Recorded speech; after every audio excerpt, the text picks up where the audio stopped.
Okay, so if we move on to the maturity curve, we've got on the far left hand side here, we've got the ad hoc, right? You're very reactive to things. You don't have any project management. You don't have any experience, expectation management. The onboarding from sales might be poor or non-existent. You just kind of pick things up and see how it goes, and everybody tends to get the same onboarding experience, regardless of the size of the customer, the tier they're in, the upsell opportunity, the industry, all of those kind of good segmentation pieces that can come in, right the way up to the far right hand side. So we're talking about the proactive stuff. You've got customer facing platforms where the customer can log in and see in real time what's going on with the implementation. And I'll note on this that most of this is to do with high touch onboarding, right? I think this would be very different from a low touch perspective. But the customer can go in and have a look at what's going on, get real time updates, maybe even have communication with you across those platforms, possibly even embedded workflows into the core application. And what I mean by that, you might have an overlay software where the customer wants to find out how to create a quote, for example, depending on what your product does, right? How to create a quote, and then you've got the application tells them, right, click here, now click here, type this in here, click here. There you go. It's as simple as that.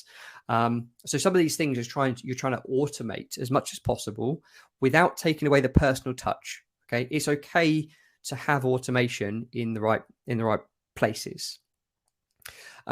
You've got automated sequences and workflows. So you might have emails and information being presented to the customer at the right time, be that asking for information, or it might be educating them. Perhaps they've gone to a new part of the system they've never been to before, or they haven't visited for several months. What you can do is have an automated workflow that says, here you go, here's some information about X, Y, and Z. It points them to a video. It kind of explains what they're trying to look at. I think it's important for the teams to be able to articulate the value as well, right? This is something that sales are very good at, is articulating the value and the benefits of the product. And I think in CS, there's a lot of focus on the features and functionality.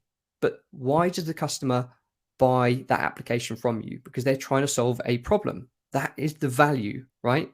The value behind that problem. So make sure that your teams can articulate the value. And then finally, you've got centralized reporting. You've got so many different systems. Okay, so you might have one system for reporting on system usage. You might have another system for your CRM and things.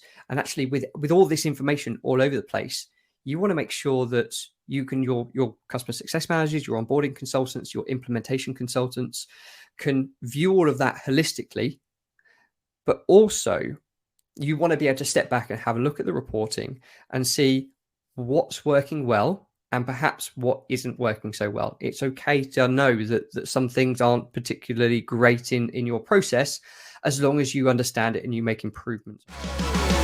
It's just a thing of beauty.